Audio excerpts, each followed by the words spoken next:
National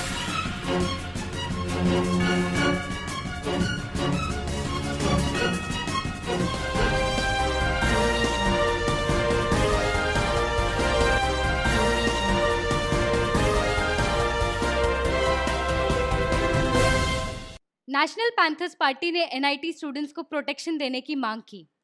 गुरुवार को श्रीनगर के नेशनल पैंथर्स पार्टी के सदस्यों ने प्रदर्शन करते हुए मांग की कि एनआईटी के छात्रों को पुलिस प्रोटेक्शन मिलनी चाहिए। एनपीपी के अध्यक्ष हर्षदेव सिंह का कहना है कि राष्ट्र विरोधी गतिविधियों में शामिल हुए अपराधियों को कड़ी से कड़ी सजा मिलनी चाहिए। आईसीसी वर्ल्ड कप के भारत की सेमीफाइनल्स के हार के बाद कई स्थानीय छात्रों ने भारत विरोधी नारे लगाए और दूसरे छात्रों को भी मारा जो अपने हॉस्टल में मैच देख रहे थे, जिसके बाद ये विवाद ने तूल पकड़ ली। You see, the NIT students, they have been, demanding that the culprits involved for assault on them should be booked, and their demands, which they have conveyed to the Ministry of HRD, need to be exceeded. But no action has been taken by the government except verbal assurances. The students are not going to go by the assurances of the government. They would like some positive action to be initiated against those who entered the campus.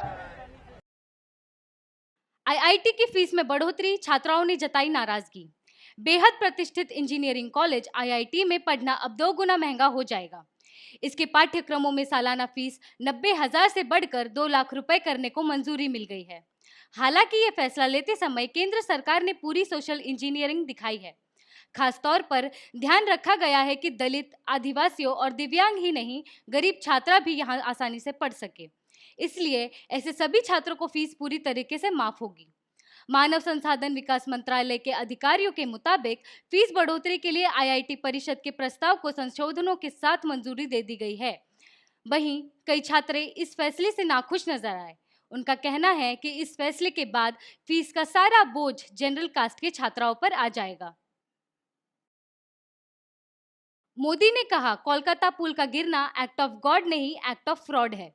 गुरुवार को प्रधानमंत्री मोदी ने पश्चिम बंगाल की chief minister Mamata Banerjee पर हमला करते हुए कहा कि कोलकाता निर्माणाधीन पुल का गिरना एक्ट ऑफ गॉड नहीं बल्कि एक्ट ऑफ फ्रॉड था। मोदी पश्चिम बंगाल के मदारीहाट जिले में रैली को संबोधित करते हुए कहा कि बेहतर बचाव अभियान और सुविधाओं को पहुंचाने के बजाय ममता बनर्जी सारा इल्जाम लेफ्ट पार्टियों पर डालने में व्यस्त थी। रैली को संबोधित करते हुए मोदी ने यह भी कहा कि टीएमसी और वाम दल दोनों ही बंगाल के भविष्य के लिए अच्छे नहीं हैं।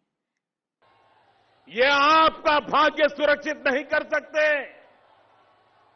और मैं तो हैरान हूं,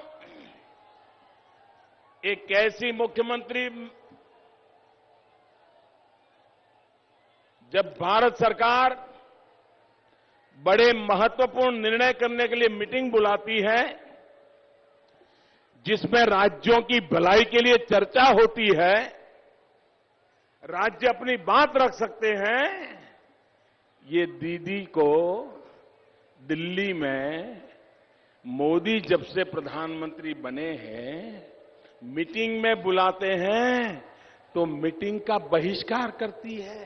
कलकत्ता के अंदर एक ब्रिज गिर गया,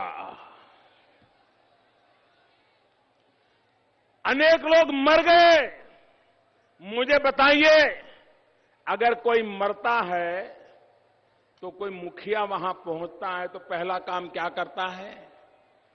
मरने वालों को बचाने की कोशिश करता है, डॉक्टरों की व्यवस्था करता है, इंजर्ड लोगों को ले जाने की व्यवस्था करता है।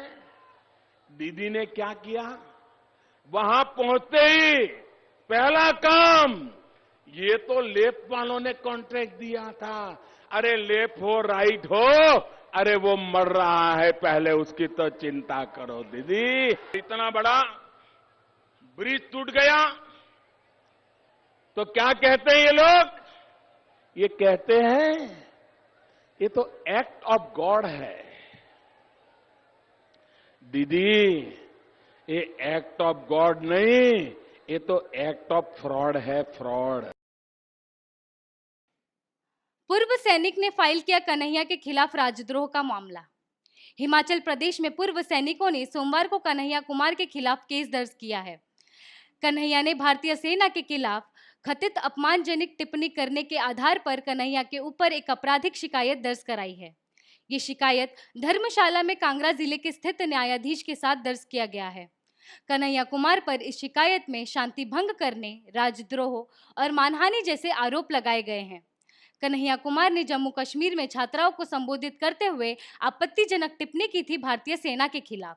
2 दर्जन से अधिक पूर्व सैनिक धर्मशाला में इकट्ठे होकर शहीद हुए सैनिकों को श्रद्धांजलि अर्पित की और आपराधिक शिकायत दर्ज कराई। पूर्व सैनिकों ने कन्हैया कुमार के खिलाफ 12 मार्च को एक लीगल नोटिस इश्यू किया था, जिसका जवाब अभी तक नहीं मिला। बच्चों की तस्करी का पर्दाफाश। जालंधर में बच्चों की तस्करी करने वाले अंतरराष्ट्रीय गृह का पर्दाफाश हुआ है। ये गृह के लोग छोटे छोटे बच्चों को अपना बता के विदेश में छोड़ आते थे। ये लोग यूरोप, कनाडा और अमेरिका में बच्चों की सप्लाई किया करते थे। बताया जा रहा है कि आरोपी पति पत्नी 21 बार विदेशी दौरा कर चुके हैं। Anila Sheikh, India live news, Mumbai.